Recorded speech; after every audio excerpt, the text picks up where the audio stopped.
Hello students, in this video I am going to tell you about the flexible pavement design guide from ASHTO method.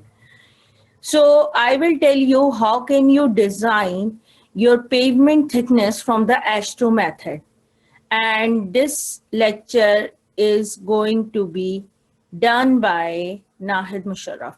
Okay, done. So what we have to do when you have done all of your testing in the laboratory, for example, you have taken soil from the site area or wherever the location of your site, you have to pick the soil sample from the subgrade, and you need a soil sample from the subgrade. And what you have to do, you have to bring into your laboratory. For example, your soil laboratory, obviously you have to done testing in the soil lab. So what we have to do, you have to do sieve analysis. Then what you have, next step will be the liquid limit test, plastic limit test. It depends your soil condition. So what you have to do next is modified Proctor test. Then you have to go for the CBR test. When you have done all these tests, so you have to plot the graphs as well. And after doing all these activities, when you have decided which type of soil you have, what is the nature of your soil, so what you have to do, you have to calculate the value of the CBR. And the value of CBR comes on what? CBR value comes on two different penetration. One is 2.5 millimeter and the second one is the 5 millimeter. So what you have to do, you have to check out which value of CBR is greater. If your value of CBR is greater at 2.5 mm, or you can also say 0.1 inches, so what you have to do, you have to take that value if it is greater than 5 millimeter penetration. So if it is not that the case, so what you have to do, your value at 5 millimeter CBR value is greater than 2.5 millimeter. In that case, what you have to do, you have to repeat the test. And if your test, after conducting the test in the laboratory, and your value of CBR at 5 millimeter comes greater than 2.5 millimeter, so what you have to do, you have to take that value of CBR which comes at 5 millimeter. So it's now done and you have calculated CBR value. I already told you in my previous lecture or previous video that how can you find out your CBR value and how can you plot the graph of CBR when you have taken out soil sample from the site. So now what you have to do, how can you calculate the pavement thickness? And there are two methods we have. One is the ASHTO method and another one is the IRC method.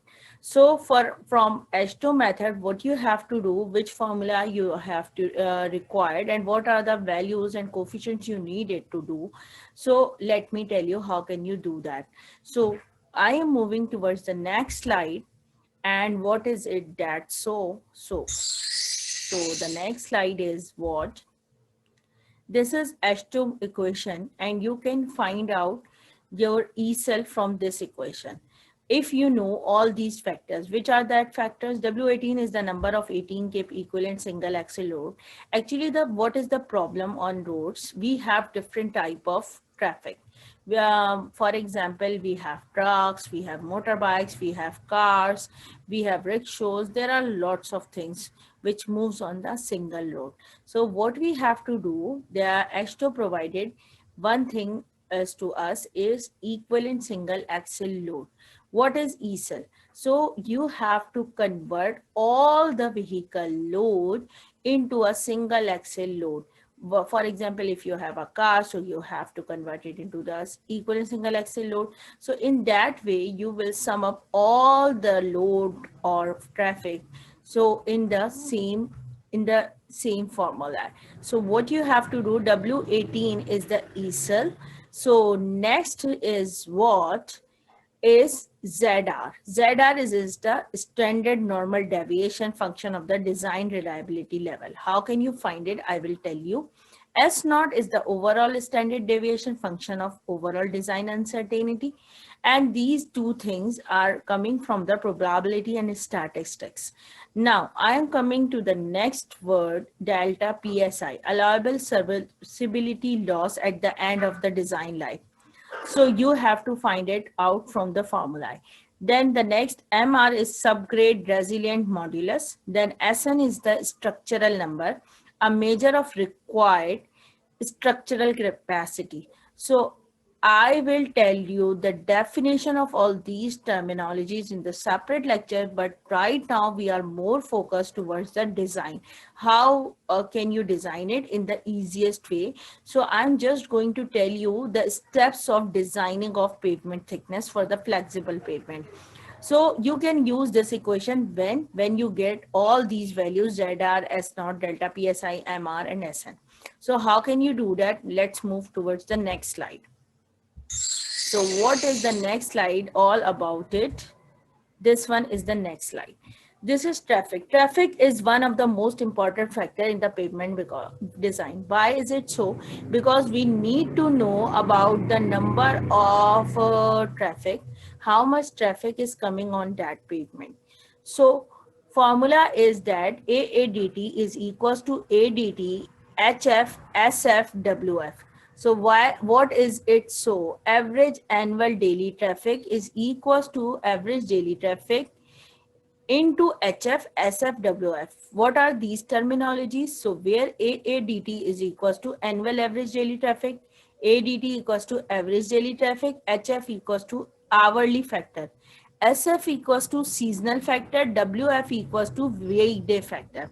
So I am moving towards the next slide and I will tell you how can you use these formulas. So now this is traffic analysis. To design a highway pavement, it is necessary to predict the number of repetitions of each axle load group during the design period. So ECL is equals to AADT TFGF YDL into 365.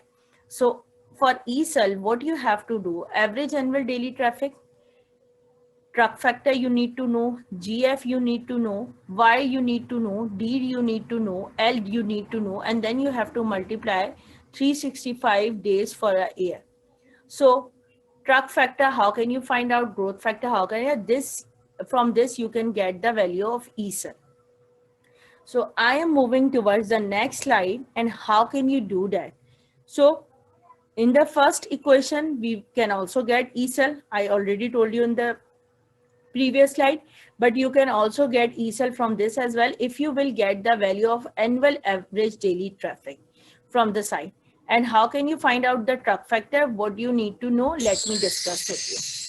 So what is it? So AADT, what is AADT? So AADT, ADT, HF, SF, WF. So ADT average daily traffic, HF equals to hourly factor, SF equals to seasonal factor, WF weekday factor. For HF, what you have to do? 1 plus 2% of hours not counted. So for 12-hour traffic count, what you have to do? 1 plus 0.022, 2 divided by 100 into 12, 1.24 factor you will get it. For 16-hour traffic count, it depends on your traffic count. So if you have taken 24-hour traffic count, so you have to use the factor 1. So for example, we have taken it what? We have taken it factor 1 because we are taking 24 hours traffic count. So we choose to take it 1. So I am moving towards the next slide and I will tell you the other factors. I will tell you about the other factors. This is monthly factor. So what do you have to do for the monthly factor?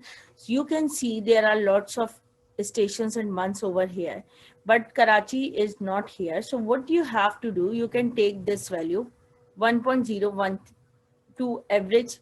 You can also take 1. So for example, you have taken the monthly factor is 1. So the next slide is what? This is monthly factor, means MF you will get it from here, from this table. This is now weekday factor. How can you take the weekday factor? So you can also take it from the average values. So whatever the value you want to take it, for example, we again take it one value of weekday factor, WF. So these are different factors for Sunday, Monday, Tuesday, Wednesday, Thursday, Friday, and Saturday. You just take it one. So the next slide is what? This is the formula for the growth factor. G is equals to 1 plus R, the whole power y minus 1 R into y. So you have D equals to 1, D equals to 0.5. So you have to find out first what, whether your road is for one way or bidirectional. If it is one way, so you have to take the factor 1. If it is bidirectional, so you have to take the factor 0.5. And for this, what you have to do, R is what, Y is what. Y I already told you, this is designer. For example, the constructor wants to design the pavement for the 20 years. So what you have to do, so you have to put 20 here, 20 here. So this is the way you have to put the value of Y. Now I am moving towards the next slide. And what is it? So this is number of lanes in both direction, percentage of 18 keep cell in design life. So what do you if you have number of lanes in both directions too, so what you have to do? What you have to do, you have to takes, for example, number of lanes in both directions is 2, 4, 6 or 8 or more. It depends on these. So you have to take data from the site. So whatever the data you get it, for example, you will get it number of lanes in both directions is 4. So you have to take factor 0.9. Percentage of 18 keep cell in design lane. So 0.9, 0.61 or 0.4. So this is lane distribution factor, that is L. What is the formula of ESAL? So you will get the value from here. For example, if you have number of lanes in both directions 1, so you will 2, so you will have to take L is equals to 1. If you have 4 directional lanes, so you have to take value 0.9. So I am moving towards the next slide and tell you what you have to take. Now this is the truck factor, and you have to learn it a lot about this. What you have to do, for example, this is LX, so you have to find out the weight of your car, weight of your truck, weight of your general weight of your bike. So you must know it in your city or in your country. What is the weight of your truck? What is the weight of your cycle? What is the weight of your like bicycle? So motorbike, what is the weight of the truck? Single axle truck, double axle truck, trailer truck. So you have to put it here. And this LS, how can you take it? And how this EALF, how can you take it? I will tell you. LX, load in cap on given axle. LS equals to load in cap on a standard axle. So there is another slide for this. You can see here. Axle type, single axle with single tires, single axle with dual tires, single tandem axles with single tires, tandem axles with dual tires. So this is this is distribution according to the traffic types. So axle configurations and loads, single axle with single wheel, legal axle load equals to 12 kips. So what you have to do? What you have to do? Here is the axle configurations and load. Single axle with single wheel, legal axle load 12 kips, tandem axle, legal axle load 32 kips, single axle with dual wheel, legal axle load 18 kips, tridem axle, you have to take 48 kips. So you have to decide it which type of traffic is coming on your road. So you must know the data of the traffic. So which are the types of traffic is coming out. For example, single wheel, single axle with single wheel, legal axle load. So what you have to do, you have to take its weight. You must know the weight. For example, it is 15,000 pounds. So you have to do what? Let me go back. 15. So what you do that here in this formula, you have to put, this is 15 pound, 15 kip divided by what? Divided by 12. So same goes for others. Let me tell you.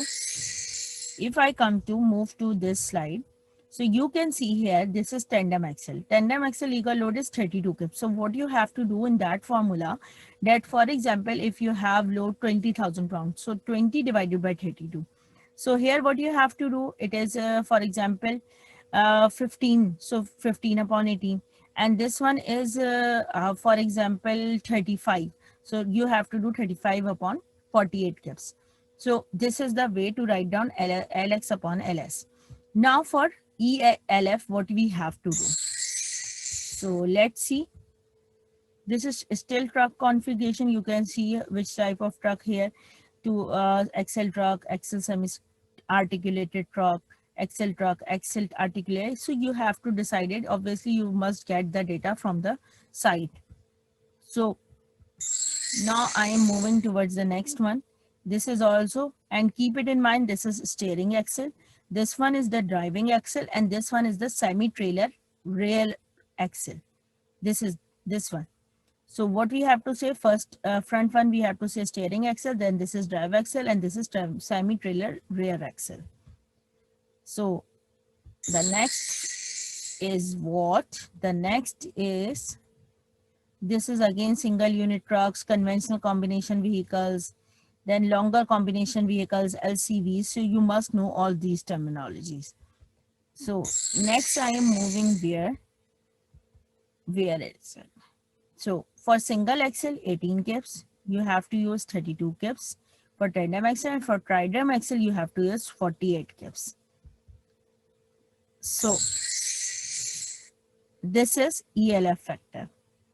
This is EALF. So you have to put it. What you have to do, you have to suppose a structural number in the start. So what you have to do for normally for arterial roads, for where heavy traffic comes over there, I'm not talking about the highway roads. I'm talking about local collector, and then finally you will come on the arterial streets. For example, we have where heavy traffic comes over there, so we will take assume a structural number 5 or 6. So right now here I am going to assume a structural number 5, and axle load, it depends. So you have to decide it which type of axle load is there.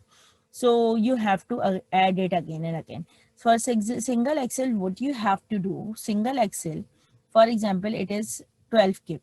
So where is it? So you here is it a 12 by 12, and this table is for axle load equivalency factor for flexible pavement, single axles and TSI. So 12, I will move forward here at 5. So I will get, for example, this is my required EALF. So I will get ELF like this. So this is for single axle. I'm moving towards this one EALF. I will get it for single axle. I'm moving towards the next slide, and you can see what's going on over here. So in this slide, tandem axles. For tandem axle, your structural number 5, and this is 48, for example. So I am moving towards here, and I will get my value is 1.09. So this is the way to read this table. So this is for the tandem axle. And for the next one, next slide is for what axle load equivalency factor means EALF, which is required in the formula. So what we have to do for triple axles, what we have to do, for example, 5, and this is, for example, this is 32, so 0.191. So this is the way you can calculate it. So you have to decide it with triple axle, how much axle load is there. Already I told you in the previous slide. And this one, this is the way you will get your EALF. Now I am moving toward the reliability factor. Design reliability is defined as the probability that a moment section will perform satisfactorily over the design period.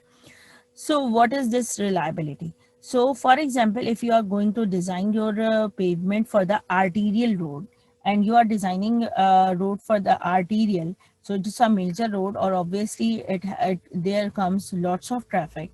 So what you have to do, urban, you have the criteria for this R is 8, in between 80 to 99.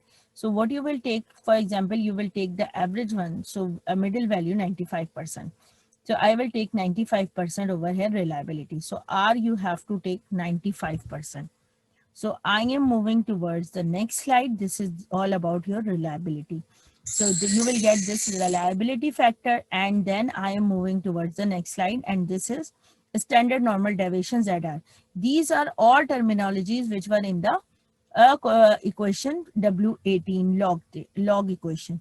Now, standard normal deviates for various levels of reliability. When you get your reliability that is 95% for the arterial roads, so what you have to move on like this, and you can see there is a reliability that is 95%. So your ZR value will be what? Your ZR value will be minus 1.645. So you will take this value. It depends completely on the type of your road. So you have to decide it yourself. So now you have to take data from the site as well. Now I'm moving towards the next slide, and what is all about this? What is overall standard deviation S naught? Values for S naught typically range between 0.35 and 0.5 with a value of 0.45 commonly used for design. So for S naught, what you have to take? You have to take 0.45. These are all the things that is given in the H2 method code. Now S naught is 0.545. You have to take it. Now serviceability. What you have to do? Delta PSI, that is also included in that equation. So you have to take PT minus P naught. So how can you take PT minus P naught? PT is the terminal serviceability index. P naught is the initial serviceability index. So what you have to do? P naught 4.2 for flexible pavement, and rigid pavement is it for 4.8. So initial serviceability index P naught corresponds to road conditions immediately after construction. A typical value of P naught for flexible pavement is 4.2 and for rigid pavement is 4.5. The terminal serviceability index PT is defined as the lowest serviceability that will be tolerated before rehabilitation or reconstruction becomes necessary. A terminal serviceability index of 2.5 or higher is recommended for design of major highways and 2 for low traffic design highways. So what you have to do is you can take terminal serviceability PT is 2.5. So what you have to do? 4.2 minus 2.5. So you will get your delta PSI. So then I am moving towards the next slide. These are the some values you will get it of that equation. So what you have to do next? Subgrade resilient modulus.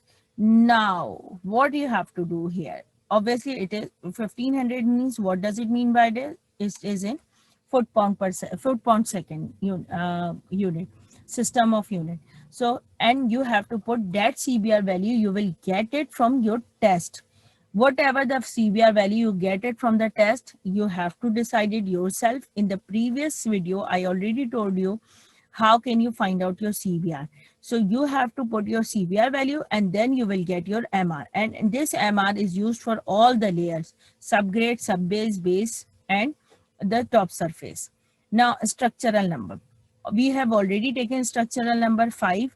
We assumed it. The structure number is an abstract number expresses the structural strength of a pavement for design purpose. Initially, we assume SN. Now, I am moving towards the next slide and what you have to do. And this is the general procedure for selection of layer thickness. Obviously, you are designing flexible pavement. So what you have to do? You have subgrade, subbase, base course, surface course. So what you have to do, you need all the structure numbers separately for all the layers. But you will take same when you have same MR. So there is no need of elasticity. Modulus elasticity of all the layers, you can use this MR, modulus, resilient modulus. And this is the thickness. You don't need to design thickness of the subgrade. What you have to design D1, D2, D3. So you need to find out these D1, D2, D3. So how can you find it out? So we are when you are using your subgrade base course and you have to design this, so you have to use the value of subgrade MR. So, and when you are using base course and designing your base course, so you have to use the value of sub-base course. So MR remains same, so there is no need of to be worried. You can use it for all the layers. So I am moving towards the next slide and you can see that what is happening over here. And in this graph, what you can see, you will get your reliability, that is 95%. Standard deviation S naught is 0.45. So what you have to do, you have to take 90 or 99. So for example, 95 comes here, and you will draw the line here, and this is 0 0.6 and 0 0.4, and this is 0 0.2. So what you have to do, you have to check it out. This one is the 0 0.3. So 0 0.45 must be here. No, it's not here. It maybe lies here because it is more, it is increasing downward. So if it is 3, so it is 0 0.3, so it will be 0 0.35. This one is 0 0.4, so this one is 0 0.45, and this one is 0 0.5. So you will take 0 point. So your graph will be like this. Your line will be like this. So you will draw your line like this. And now what you have to do, you have to calculate your ESAL. ESAL, obviously you will get all the values. So you have to put in the formula and you have to find out your ESAL. So when you have to find out your ESAL, so you will get your ESALs in millions. So whatever the value you will get it. So what you have to do, if your value is 5, so you will move your graph like this. You have to take a scale and mark your line. What you have to do, you further extend it. You have to extend it like this on this TL. Now your effective modulus. So whatever MR you comes here, MR formula is MR is equals to 1500 into CBR. So your CBR must be in KSI. So MR will come in KSI. So what you have to do it, you have to draw the line accordingly. For example, your value is coming out to be 5. So you will mark it like this. It depends on your value of CBR. So when you multiply it 1500, so you will get your MR. Now what I am going to do, I am going to move it's further, and then it will go straight like this. And how can I go bring it like this? So what I have here, that is delta PSI. So whatever the value you will get it delta PSI. For example, your delta PSI is coming out to be 1.5. So you will put your mark your line, stop your here, and put your and draw the perpendicular. So when you draw the perpendicular, so you will get your structural number. So if it comes 5, so what does it mean by that? Whatever you assumed it was correct. So what you have to do next, there is what? You have to design the thickness. So how can you do that? First of all, you must know that structural layer coefficient. So how can you do that? For the varying surface, which type of concrete you are using, so you have to take it structural coefficient accordingly, A1, A2, A3 for layer wise. So for example, varying surface you have, they are using hot mix asphaltic concrete, so your layer coefficient will be 0.44. You have to take data from the site base. For the base, you have base, they are using crushed stone, so you will have to take A2 is equals to 0.14 because this is layer 2, so you have to write down like A1, A2, and this one is A1. These are the coefficient. And for sub base, and we don't have choice here, it is crushed stone, so we will take 0.11. This is A is equals to 3. A3 is equals to 0.11. So this is the way to take the structural layer coefficients. So A1, A2, and A3 for the upper 3 layers. Now I'm moving towards the next slide, and I will tell you how can you put it in the formula and how can you find the thickness. Now I am moving towards this slide, and you can see this formula. This is first one is the D1 for the layer 1 equals to SN1 upon A1. Here M1 is equals to 1, that is drainage coefficient. So we are not going to put it when we multiply it with 1. So we will get the same answer. So structural number, you will get it 5. So 5 divided by A1, whatever the coefficient, you will get it in the last slide. Now for the D2 thickness, for the second layer thickness, what you have to do is you have to put the SN2 remains same. For example, it is 5 minus A1, whatever the value of A1 in you get it in the last slide. So you put it here. Then this A1 same remains same. D1, you have to put the thickness of D1 here. You get it from here. And then you have to A2. In the previous slide, you will get the value of A2. And M2, how can you get it? I will tell you in the next slide, because that is the drainage coefficient. So you put it and you will get your D2. For example, your thickness D1 is coming out to be 8.55 inches. So what you have to do, you have to go to the highest number. So you round it off up till 9 inches. And your thickness is coming out is 8.13. So you have to take 9 inches again. So for D2, you will do that story. That for D3, thickness of third layer. So you have to put the SN35 minus coefficient A1, D1, value of D1. You will get it in the first, in this formula. You have to put the value of D2 here, and A2 you will get in the last slide, previous slide. And how can you get M2 and M3 in the next slide? I will tell you. And you have to put the value of A3, coefficient, you get it in the previous slide. Let me show you. A1 is coming to 0.44, A2 is 0.14, and A3 equals to 0.11. So you will put it accordingly. So this is all about this. Now I am going to tell you about how can you take it, the drainage coefficient, M1 and M2. So for example, you have this is the table, and this table is taken from the ASTO method. So quality of drainage, percent of time pavement structures exposed to moisture level approaching saturation. So we will never consider the excellent condition. So what we have to do, we have to take like a good or fair. So we will remain up till good or fair. So what you have to do, we have, for example, 1 to 5% portion.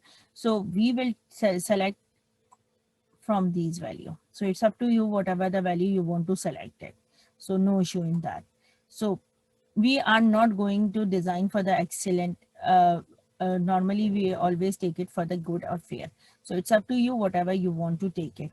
So now I am moving towards the last slide, and you have got it all the values. So hopefully you will understand it. How can you design your flexible pavement structure? How can you find out the thickness of your pavement, and how much thickness is acceptable in the market, how much thickness is provided in the field.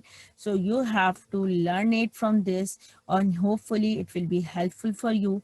Thank you so much. Bye bye.